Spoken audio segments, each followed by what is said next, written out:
The council station hung in space like a giant metal flower. Its arms stretched out in all directions, each one home to a different alien species. Ships came and went constantly, carrying diplomats and traders from across the galaxy. It was the biggest meeting place in known space, where wars ended and peace began. Captain Jake Morrison stood at the window of his ship, the Vanguard, watching the station slowly spin. He was a tall man with tired eyes and gray hair at his temples. He had been a soldier once, a good one, but that was before he saw too many friends die. Now he chose words over weapons whenever possible. Behind him, his crew moved quietly through the ship. Commander Alex Chen checked weapon systems even though they were here for peace talks. Lieutenant Sam Rodriguez reviewed flight patterns for the 10th time. They were nervous. Everyone was nervous when dealing with the Corinthians. The Corinthian Empire was old and powerful. They looked like giant lizards that walked on two legs with scales that gleamed like metal and eyes that saw everything. They had conquered 17 other species in the last 200 years. When they wanted something, they usually took it. Most species just gave them what they asked for. It was easier than fighting. Today the Corinthians wanted human worlds. 3 colony planets that humans had built from nothing over 20 years. 15 million people lived there now. They had farms and cities and schools. They had homes. But the Corinthians said these worlds were in their old territory. They wanted them back. Dr. Lisa Grant walked onto the bridge carrying a data pad. She was young for a chief scientist, only 32, with bright eyes that always looked for the good in people. Even in aliens.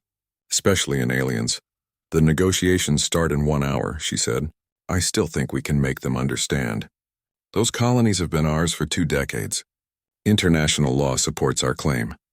Morrison turned from the window. The Corinthians don't care much about law, Lisa. They care about power. Then we show them we have power too, Chen said from his station. We could bring in the fleet. No, Morrison said firmly. We try peace first. Always peace first. The negotiation room was huge and cold. Representatives from 50 different species sat in a circle watching. Some looked worried. Others looked curious. A few looked happy, like they enjoyed watching others squirm.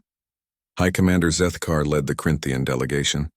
He was massive, even for his species, with dark red scales and scars across his face. He had fought in 30 battles and won them all. He wore his victories like badges. Morrison sat across from him with Dr. Grant at his side. Chen stood behind them, watching everything. Rodriguez waited with the ship, ready to move if needed. Let us be clear, Zethkar said. His voice rumbled like thunder. Those worlds belong to the Corinthian Empire. They have always belonged to us. Your presence there is temporary. Leave within 30 days and we will let your people go in peace. Morrison kept his voice calm. High Commander, with respect, those worlds were empty when we arrived. We terraformed them. We built everything there. 15 million humans call those places home. We cannot simply abandon them, cannot. Zethkar leaned forward. Or will not. Will not, Morrison said. We will not abandon our people. The room grew quieter. Other species shifted in their seats. Everyone knew what came next when someone said no to the Corinthians. Zethkar stood up slowly. He was almost 3 meters tall. Then you choose to be difficult. Very well. We have ways of encouraging cooperation. He made a gesture. 4 Corinthian guards moved fast, faster than anyone expected. They grabbed Dr. Grant before Chen could react. She cried out in surprise as they pulled her away from the table. Morrison stood up so fast his chair fell over. What are you doing? Taking insurance, Zethkar said calmly. You have 48 hours to agree to our terms. If you do not, the scientist dies. Then we take another, and another, until you understand that we do not negotiate with lesser species. We command them. Dr. Grant struggled against the guards. Jake, don't give them the colonies. Don't you dare. Chen reached for his weapon, but Morrison put a hand on his arm. The room was full of armed guards from a dozen species. If shooting started, many would die. Morrison looked at Zethkar. The Corinthian commander was smiling, showing all his teeth. He thought he had won. He thought humans were like all the other species who backed down when threatened. Morrison's face changed. The diplomatic mask fell away. His eyes went cold and hard like ice. When he spoke, his voice was quiet. Too quiet. That was when people who knew him got worried. You took one of my people, Morrison said. Now you've really pushed it. Zethkar laughed. Other Corinthians joined in. But around the room, some of the older aliens stopped smiling. They had heard stories about humans. Old stories. Scary stories. Stories about a species that spent thousands of years fighting itself and got very, very good at it. Ambassador Viril of the Cytherian people stood up. The Cytherians were peaceful, like butterflies made of crystal. "Please," he said, "let us all calm down. Surely we can resolve this without violence." "There is nothing to resolve," Zethkar said. "The humans will comply or suffer. This meeting is over." Morrison and Chen walked back to their ship in silence. Other diplomats watched them go. Some whispered to each other. What would the humans do? Would they surrender? Would they try to rescue their scientist? Would they actually fight the Corinthian Empire? On the bridge of the Vanguard, Rodriguez looked up as they entered. He could tell something bad had happened just from their faces. "They took Dr. Grant," Chen said. "They're holding her hostage." Rodriguez stood up fast. "What? We have to get her back." We will," Morrison said. He walked to his command chair and sat down. "Get me a secure line to Earth Command. Maximum encryption, sir," Rodriguez said. "What are you going to tell them?" Morrison looked out at the stars. Somewhere out there, Dr. Grant was scared and alone in an alien prison. Somewhere out there, 15 million humans lived on colonies that were about to become battlefields. And somewhere out there, the Corinthian Empire thought it had won. "I'm going to tell them to activate Protocol Midnight," Morrison said quietly. Chen and Rodriguez looked at each other. They had heard of Protocol Midnight. Every human in the military had. But nobody thought it would ever actually be used. It was the plan for when humanity stopped asking nicely. When diplomacy died, when someone pushed too far, the communication came through. A face appeared on the screen, an Admiral Morrison had known for 20 years. "Jake," the Admiral said, "we heard what happened. Are you sure about this?" "They took one of ours," Morrison said. "They threatened to kill her. They demanded we abandon 15 million people." "Yes, I'm sure." The Admiral was quiet for a moment. Then he nodded. "Protocol Midnight is active. God help them all." The signal ended. Morrison sat back in his chair and closed his eyes. He had tried so hard to avoid this. He had spent 10 years as a diplomat, talking instead of fighting. But some people only understood force. The Corinthians had just taught him that lesson again. Across human space, things began to change. Research stations that looked ordinary suddenly opened hidden hangar doors. Ships that were marked as cargo carriers activated weapon systems that were not in any official records. Colony defense platforms that seemed weak showed their real teeth. In the Sol system, 3 massive shapes began to move. They had been hiding in the asteroid belt for 30 years, waiting.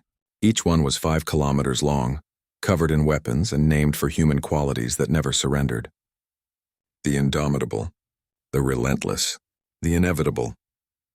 Back on Council Station, Ambassador Viril found Morrison looking out a window. The human captain stood alone watching ships move through space.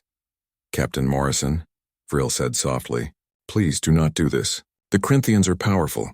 They have never lost a war. Many species have tried to fight them. All have failed." Morrison did not turn around. "Ambassador, do you know how many wars humans fought against each other before we reached the stars?" "No," Viril admitted. "We stopped counting after 10,000. 10,000 wars over 5,000 years. We got very good at it, too good. That's why we chose to be peaceful. Not because we cannot fight. Because we can. Because we know exactly what we are capable of." He finally turned to face the ambassador. Viril took a step back. Morrison's eyes were still cold. "The Corinthians have never lost a war," Morrison continued. "Neither did we. At least not the ones we decided to finish.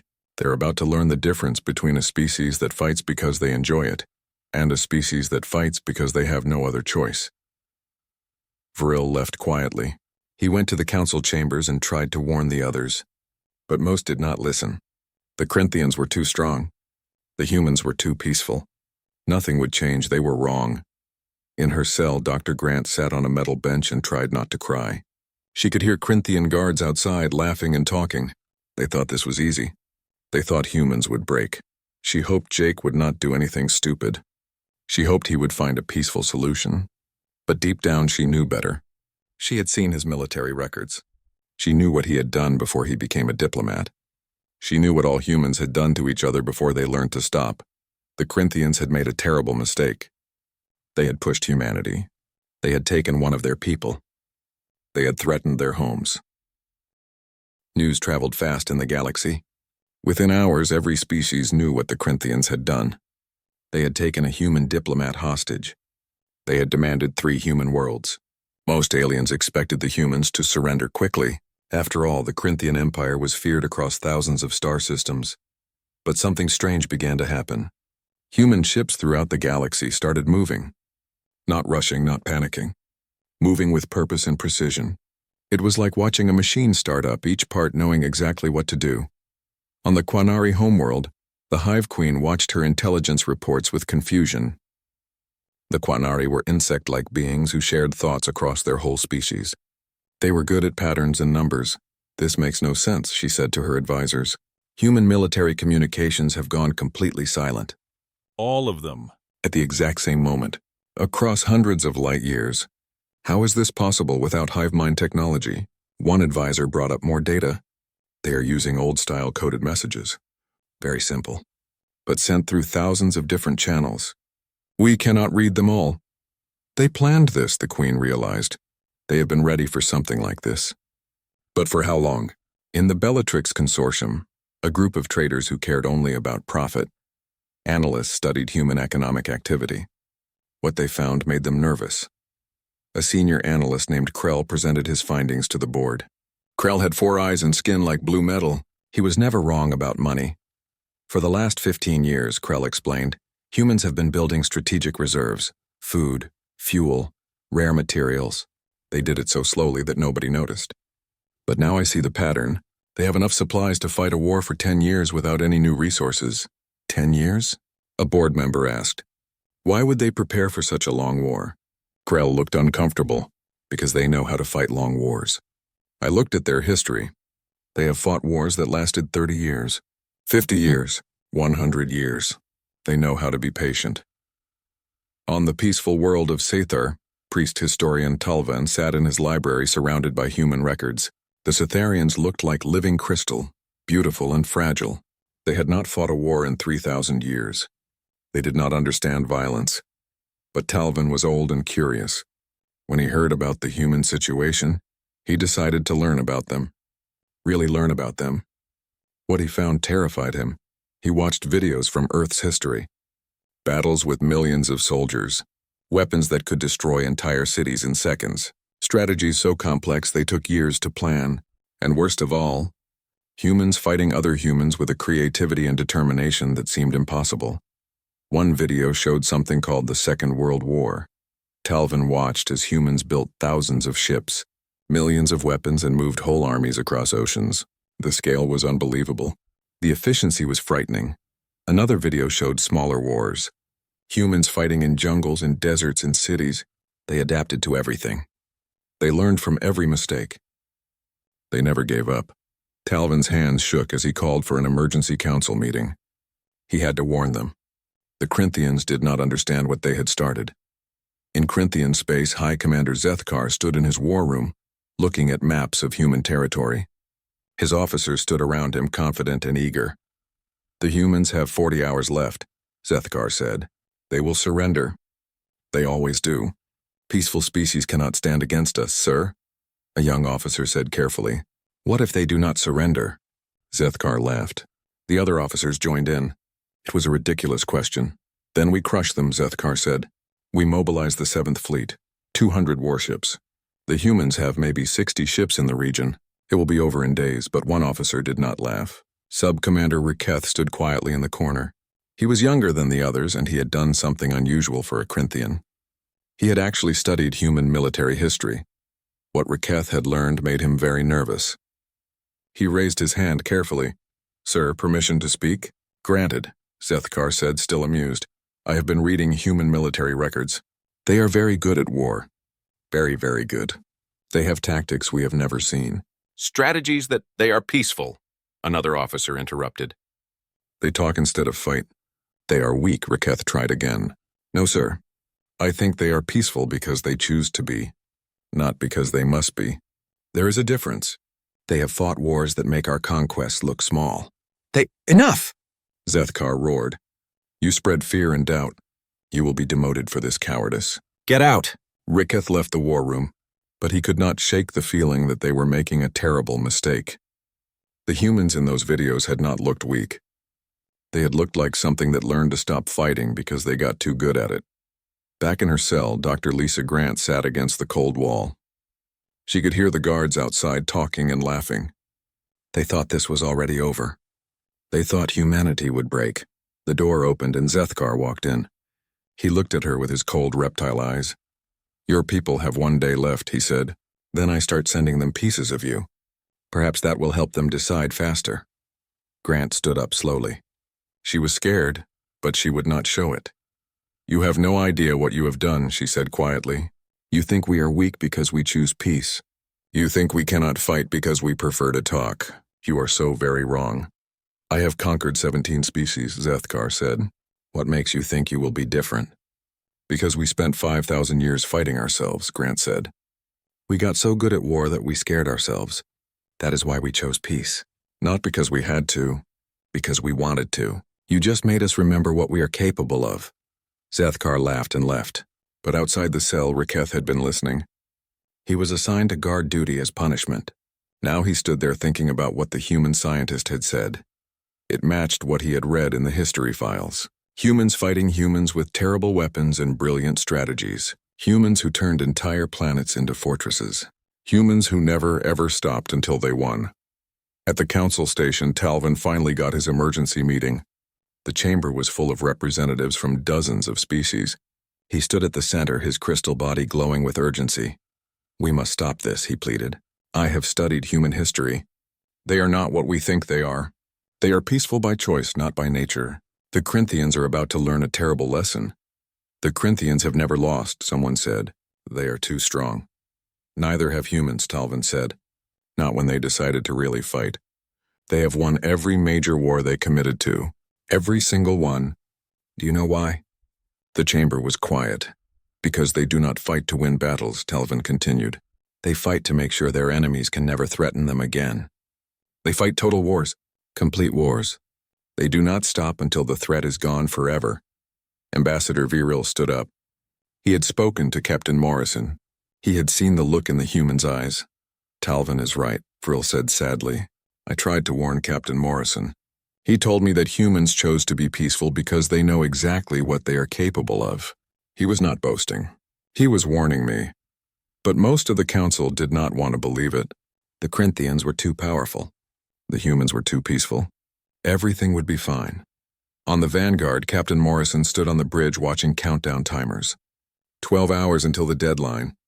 12 hours until the Corinthians expected an answer. Commander Chen worked at his station, coordinating with human forces across 3 sectors. Lieutenant Rodriguez monitored Corinthian fleet movements.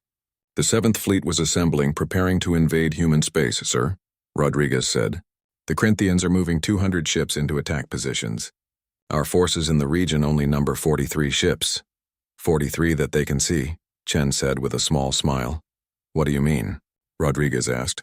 Morrison turned from the window. "Lieutenant, you are young. You were not in the military before you joined the diplomatic corps. Let me teach you something about human warfare. We do not show all our weapons. We do not reveal all our strengths. We prepare in secret, we plan for the worst, and we never ever fight fair."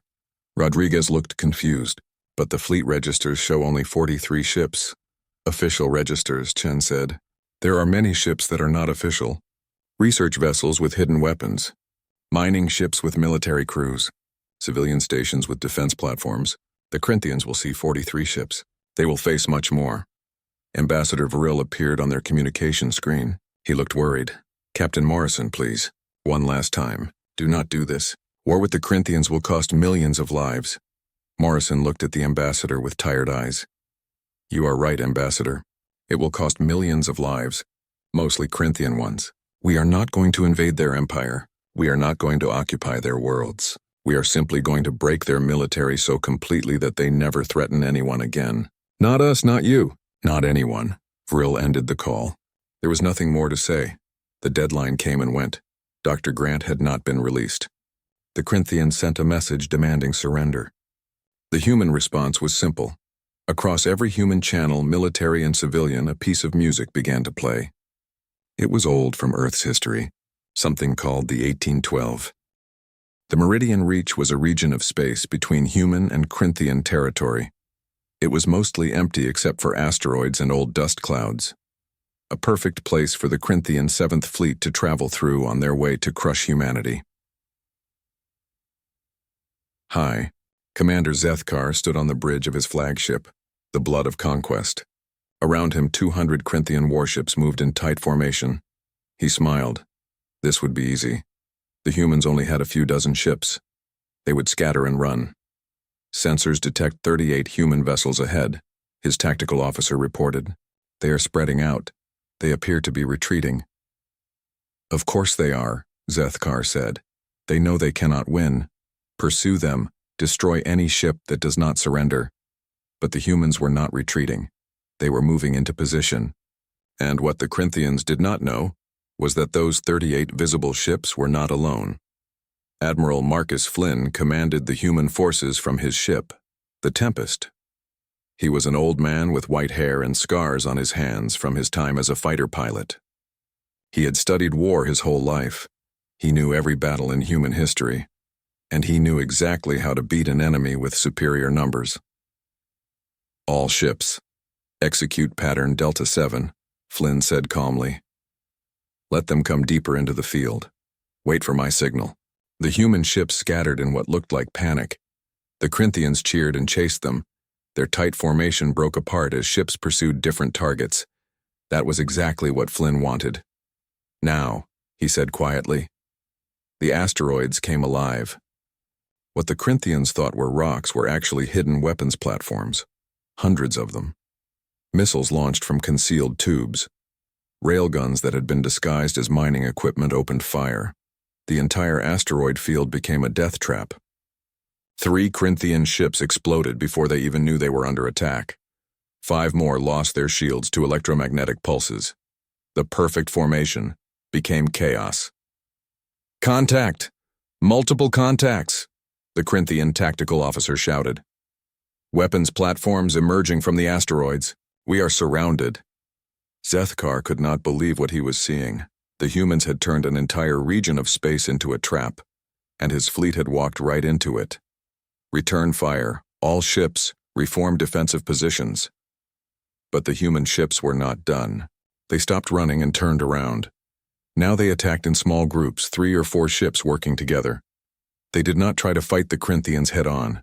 Instead, they hit and ran. They targeted command ships. They isolated vessels that got separated. They used the asteroids for cover. It was not honorable combat. It was not a fair fight. It was hunting, and humans were very good hunters. On the Vanguard, Commander Chen watched the battle unfold on tactical displays. Lieutenant Rodriguez sat next to him, his eyes wide. This is incredible, Rodriguez whispered. They are taking apart a fleet 5 times their size. This is what we do, Chen said. Other species fight to win battles. We fight to destroy the enemy ability to fight. There is a difference. Captain Morrison stood behind them. Watch and learn, Lieutenant. Admiral Flynn is using tactics that are 3,000 years old. Divide and conquer. Hit where they are weak. Avoid where they are strong. Make them waste ammunition on empty space while you position for the kill. The battle continued for 6 hours. The Corinthians were brave and they fought hard. But they were fighting the way they always fought, with direct assaults and overwhelming force. The humans fought differently. They adapted. They changed tactics every few minutes. They used tricks and traps and deception. One human ship would pretend to be damaged and drift through space. When Corinthian ships came to finish it off, 3 more humans would appear from behind asteroids and destroy them. It was the same trick, repeated in different ways, and the Corinthians fell for it every time. Human electronic warfare teams jammed Corinthian communications. They sent false orders. They made it so enemy ships could not coordinate. Each Corinthian vessel fought alone, while the humans worked as one. Across the galaxy, other species watched in shock. The council station had sensors pointed at the battle. Everyone could see what was happening. The mighty Corinthian 7th Fleet was being destroyed. Priest historian Talvin stood in the council chambers watching the displays. Ambassador Vril stood beside him. How are they doing this? Vril asked. The Corinthians have better weapons, more ships, more firepower. Better weapons do not win wars, Talvin said sadly. Better tactics win wars. Better strategy. Better planning. The humans have been preparing for this. Not just for years, for centuries, for thousands of years. This is what they learned fighting themselves. On the blood of conquest, Zethkar was no longer smiling. His fleet had lost 37 ships. The humans had lost none. 0. Not a single human vessel had been destroyed. How is this possible? He roared at his officers. They are outnumbered. They should be dead. Sub-Commander Riketh had been recalled from guard duty to help coordinate the battle. He had tried to warn them. Now he stood at his station, watching his people die. Sir, he said carefully, they are not fighting to kill us. They are fighting to make us unable to fight. Look at what they are targeting. Command ships, supply vessels, communication relays. They are dismantling our fleet piece by piece. Zethkar looked at the tactical display. Riketh was right. The humans were not just shooting randomly. Every attack had a purpose. They were destroying the 7th Fleet's ability to operate as a unit. Retreat, Zethkar said. The word tasted like poison. All ships, retreat to Corinthian space. But even the retreat was a trap. As the Corinthian ships tried to leave, they found that the humans had positioned forces at every exit point. More hidden ships. More weapons platforms. The paths that looked clear were mined. The paths that looked dangerous were actually safe, but the Corinthians avoided them. 23 more Corinthian ships died trying to escape. The ones that made it out were damaged and demoralized.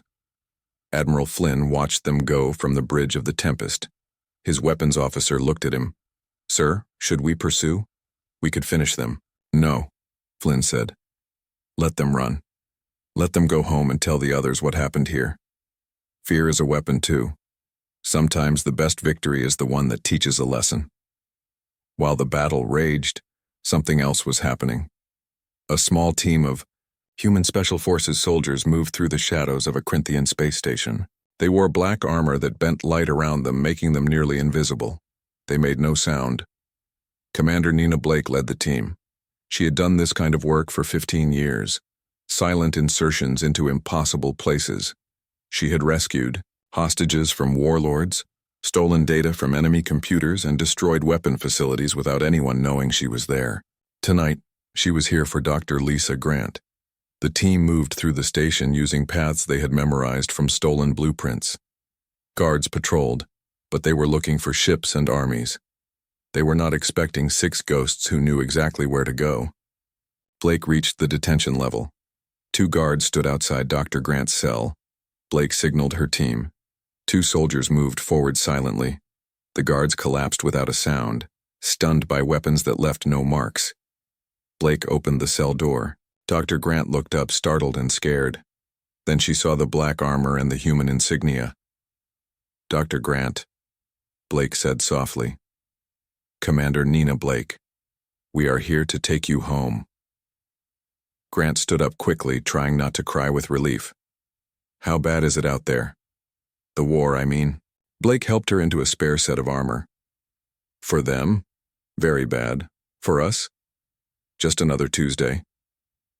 The team moved back through the station. Alarms started blaring. Someone had found the unconscious guards. But it did not matter. Blake and her team were already at the extraction point. A small stealth ship dropped out of the shadows, picked them up, and disappeared before Corinthian fighters could respond. 6 hours later, Dr. Grant walked onto the bridge of the Vanguard. Captain Morrison stood up and smiled, the first real smile anyone had seen from him in days. Welcome home, Lisa, he said. She hugged him briefly. Thank you. Thank you for not giving up those colonies. We do not abandon our people, Morrison said simply. Ever. Grant looked at the tactical displays showing the aftermath of the battle. The numbers were shocking. 60 Corinthian ships destroyed, 0 human losses. How did we do this? She asked quietly. Commander Chen answered. We did it by remembering who we are. Humans did not become peaceful because we forgot how to fight. We became peaceful because we remember too well. Across Corinthian space, the survivors of the 7th Fleet limped home. They told stories of shadows that struck from nowhere, of traps within traps, of an enemy that thought 3 steps ahead and turned entire regions of space into weapons. The Corinthian Military High Command listened to these reports with growing concern. For the first time in 200 years, they had lost a major engagement. And they had not just lost. They had been humiliated. Some commanders wanted to escalate, to send more fleets, to crush the humans with overwhelming numbers. But a few, like Sub-Commander Raketh, urged caution. The humans had shown only a fraction of their capability. What else were they hiding? Admiral Flynn sent a final message to the Corinthian High Command. It was broadcast on all frequencies so everyone could hear. You wanted to see what happens when you push humanity.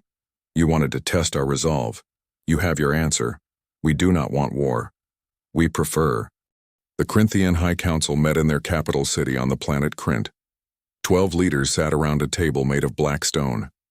They had ruled their empire for 200 years without a single major defeat.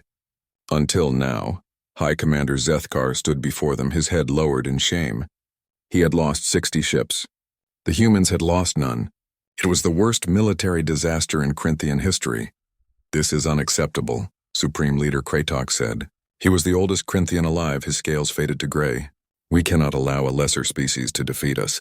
It will encourage others to resist. We underestimated them, Zethkar admitted.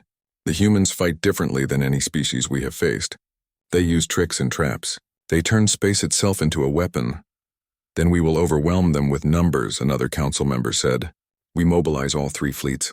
500 ships. No tricks can stand against that kind of power. The council agreed. They would teach humanity a lesson. They would make an example that would echo across the galaxy for centuries. But Sub-Commander Arketh stood at the edge of the room, and he was very afraid. He had read more human history. He knew what happened when you backed humans into a corner. They did not break. They became more dangerous. Across the galaxy, humanity watched the Corinthian fleet movements. 500 warships were assembling.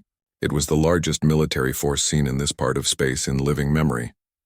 In human space, Admiral Marcus Flynn stood in a command center, deep inside a hollowed-out asteroid. Around him, dozens of officers coordinated the defense.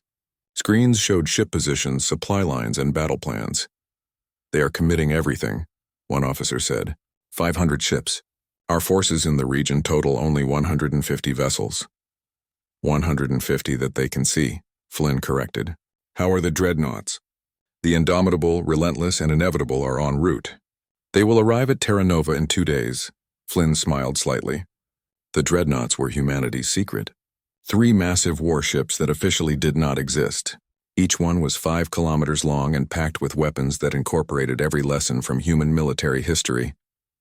But more than that, humanity had been preparing for a war like this for decades.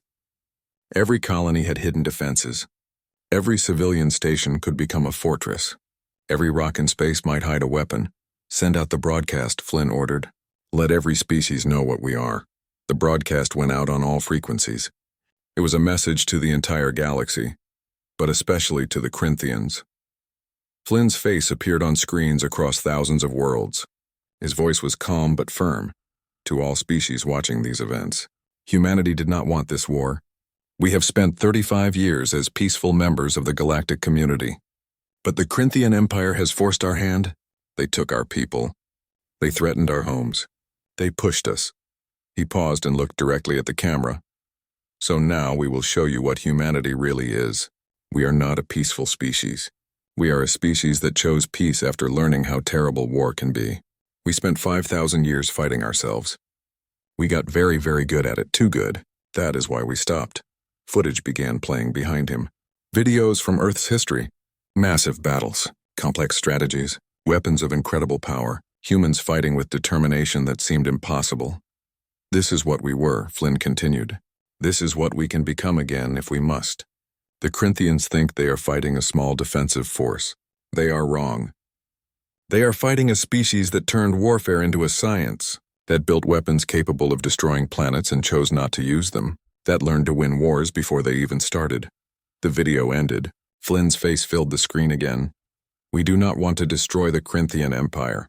We just want them to leave us alone. But if they continue this war, we will break their military completely, not to conquer them, not to enslave them, but to make sure they never threaten anyone again. This is your only warning. The broadcast ended. Across the galaxy, species looked at each other nervously. The humans were not bluffing. They were showing their true nature. And it was terrifying. On Council Station, priest historian Talvin watched the broadcast with Ambassador Vril. This is what I tried to warn everyone about, Talvin said quietly. Humans are not peaceful because they cannot fight. They are peaceful because they know what fighting really means. The Corinthian fleet arrived at Terra Nova, one of humanity's largest colonies. 10 million people lived there. It was a beautiful world with blue oceans and green continents. The Corinthians planned to occupy it as a forward base. But what they found waiting shocked them. The system was not lightly defended. It was a fortress. Every approach was covered by defense platforms that had been disguised as communication satellites. The two moons had hidden bases carved into their cores. The orbital stations were armed with weapons that could destroy capital ships, and waiting in formation were the human defense fleet. 150 visible ships. But sensors were detecting hundreds of other contacts. Small craft, drones, automated weapons, and 3 massive signatures that made Corinthian sensors scream warnings. The 3 dreadnoughts dropped out of faster-than-light travel. The indomitable, relentless, and inevitable. Each one was a city of weapons. Each one represented the peak of human military engineering. Zethkar stared at the tactical display. This was not a colony defense. This was a military stronghold. How long had the humans been preparing this? All ships attack formation, he ordered. We still have superior numbers. The Corinthian fleet moved forward. 500 ships against 150. On paper, it should have been an easy victory. Then the humans opened fire. The dreadnoughts fired weapons the Corinthians had never seen. Railguns that could punch through 3 ships in a line. Laser arrays that carved enemy vessels in half. Missiles that split into dozens of smaller warheads, each one seeking a different target. But the most devastating weapon was something called a gravity well generator. The Indomitable activated it, and suddenly, 50 Corinthian ships could not move. They were trapped in space, sitting targets for the rest of the human fleet. The defense platforms opened fire. The lunar bases launched waves of fighters. The orbital stations used particle beams that superheated enemy armor until it melted. The space around Terra Nova became a killing field. Human ships moved through the battle like dancers. They had practiced this thousands of times. Every captain knew exactly where to be. Every gunner knew exactly when to fire. It was coordination that seemed impossible without a hive mind, but it was not magic. It was training. It was preparation. It was humans doing what they had always done. Turning war into an art form. On the Vanguard, Captain Morrison watched the battle from a distance. The diplomatic ships had moved back to a safe position. Lieutenant Rodriguez stared at the displays in awe. I had no idea we had weapons like this, he whispered. Most people did not, Commander Chen said. That was the point. We always prepare for the worst. We hope we never have to use it. But when someone forces our hand, we are ready. Dr. Grant stood with them, watching her people defend their home. She had always believed in peace. But now she understood something important. Peace only worked when everyone chose it. When someone chose violence, you had to be able to respond. The battle lasted 8 hours. When it ended, the Corinthian fleet had lost over 300 ships. The human losses were 23 vessels. 23 out of hundreds. Zethkar sat on his damaged flagship, surrounded by destruction. His empire's pride had been shattered. The mighty Corinthian military had been defeated not once but twice, by the same species they thought was weak. Urketh approached him carefully. The young officer had fought well, saving several ships with his quick thinking. Sir, we must retreat. We cannot win this war. Zethkar looked at him with tired eyes. All his pride was gone. All his confidence had died with his ships. How did we miss this? How did we not see what they were? Urketh sat down beside his commander. Because we assumed diplomacy meant weakness. We thought peace meant inability to fight. We forgot that the most dangerous beings are those who choose not to fight, who have the power but use restraint. What do we do now? Zethkar asked. We surrender, Urketh said simply. We accept their terms. We learn from this. Because if we continue, They will not stop until our empire is completely broken. They have already shown mercy by not pursuing our retreating ships. If we push them further, they will show us what total human warfare really looks like. Zethkar nodded slowly. He sent out the signal for full retreat. What remained of the Corinthian forces limped back to their space. Admiral Flynn watched them go from the bridge of the Indomitable. His weapons officer waited for orders to pursue. No, Flynn said. We have made our point. Let them go home. Let them think about what happened here. Sometimes mercy teaches a better lesson than more violence. He sent a final message to the Corinthian fleet. It was broadcast to the whole galaxy. High Commander Zethkar, you wanted to see what happens when you push humanity. You have your answer. We do not want your empire. We do not want your worlds. We want to be left alone. Return our colonies and accept peace. Or the next time we meet, we will not hold back. The galaxy heard those words and understood. Humanity was not a species to trifle with. They had shown restraint. They had won decisively. 3 weeks after the Battle of Terra Nova, the Corinthian Empire requested peace talks, not with threats or demands, with humility. It was the first time in 200 years that the Corinthians had asked for anything instead of taking it. The meeting took place on Council Station. Every species sent representatives to watch. This would shape galactic politics for generations. Captain Jake Morrison led the human delegation. He walked into the negotiation chamber with Dr. Lisa Grant and Commander Alex Chen. The room fell silent as they entered. Across the table sat Sub-Commander Arketh, now the leader of the Corinthian government. High Commander Zethkar had resigned in disgrace. The old military leadership was gone, replaced by those who understood that strength without wisdom led to defeat. Morrison and Arketh looked at each other.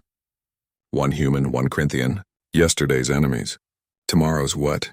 That was about to be decided. Captain Morrison, Arketh began. His voice was different from Zethkar, quieter, more thoughtful. The Corinthian Empire wishes to formally surrender and accept whatever terms you demand. Around the room, aliens leaned forward. This was it. Humanity had won. Now they would show their true nature. Would they demand tribute? Occupy Corinthian worlds? Force them into servitude? Morrison was quiet for a moment. Then he spoke. The terms are simple. First, you will return the 3 colony worlds to human control immediately. Second, you will dismantle your offensive military capability. Keep your defensive forces. We have no interest in leaving you helpless. Third, you will open your borders to human cultural exchange. We will send teachers, scientists, and diplomats. Not to rule you, to learn from you and let you learn from us. The room erupted in whispers. No occupation? No tribute? No revenge? This was not how conquerors usually acted. Arketh stared at Morrison in confusion. That is all? You could demand so much more. You defeated us completely. Yes, Morrison said. We could, but we do not want an empire. We want partners. The Corinthians made a mistake. A bad one. But mistakes can be learned from. You are not monsters. You are people who followed a path that led to war. We know that path. We walked it ourselves for thousands of years. We can help you find a different way, Dr. Grant spoke up. She had spent weeks in a Corinthian cell. Everyone expected her to want revenge. Instead, she smiled. Sub-Commander Arketh, I volunteer to lead the cultural exchange program. I would like to return to your space. Not as a prisoner this time. As an ambassador. As a teacher. As a friend. Arketh looked at her with something close to wonder. This was the woman his people had threatened to kill, and she wanted to help them. Why? He asked simply. Why show us mercy? Because mercy is stronger than revenge, Grant said. Because peace is harder than war but more valuable. Because we believe you can change. We changed. Why not you? The treaty was signed that day. The Corinthian Empire agreed to all terms. They would transform from a military power into something new, something better. But the treaty was only the beginning. The real change took years. Dr. Grant moved to Crint, the Corinthian capital. She established schools that taught Corinthian children about other species, about cooperation instead of conquest, about strength through alliance instead of domination. It was not easy. Many older Corinthians resented the changes. They saw peace as weakness, but the younger generation listened. They had seen what happened when their empire pushed too far. They wanted something different. Arketh became a student as much as a leader. He asked Grant endless questions about human history. How did they stop fighting? How did they learn to cooperate? How did they turn enemies into friends? It took time, Grant told him one day as they walked through a Corinthian garden. It took failure. It took seeing what we were capable of and being horrified by it.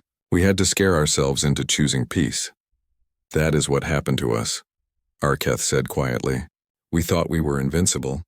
You showed us we were not. It was a harsh lesson, but you learned it, Grant said. That is what matters. Some species never learn. They keep making the same mistakes until they destroy themselves. You are different. You listened. You changed. That takes real courage. Across the galaxy, other species watched the transformation with interest. The peaceful Cytherians approached humanity with a request. Could humans help them strengthen their defenses? They did not want weapons. They wanted knowledge, strategy, the ability to protect themselves without becoming aggressors. The warlike Vrax Empire, which had always respected strength, proposed a mutual defense pact. For the first time in their history, they acknowledged another species as equals. Humanity found itself in a strange new position. They were not rulers. They were not conquerors. They were teachers, guardians, partners. Admiral Flynn published his analysis of human military history. He made it available to every species for free. It became required reading in military academies across thousands of worlds. The introduction explained the human philosophy in simple terms. Humans did not become peaceful because we are weak. We became peaceful because we learned how terrible we could be. We spent 5,000 years perfecting warfare. We got so good at it that we scared ourselves. We built weapons that could destroy our entire world. We created strategies that could defeat any enemy.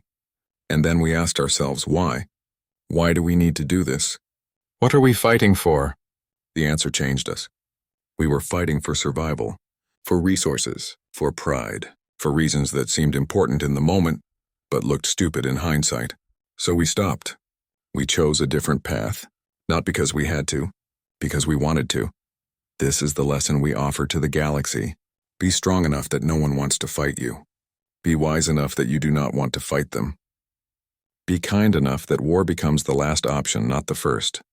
The phrase, "now you have really pushed it," became famous across the galaxy. Other species adopted versions in their own languages.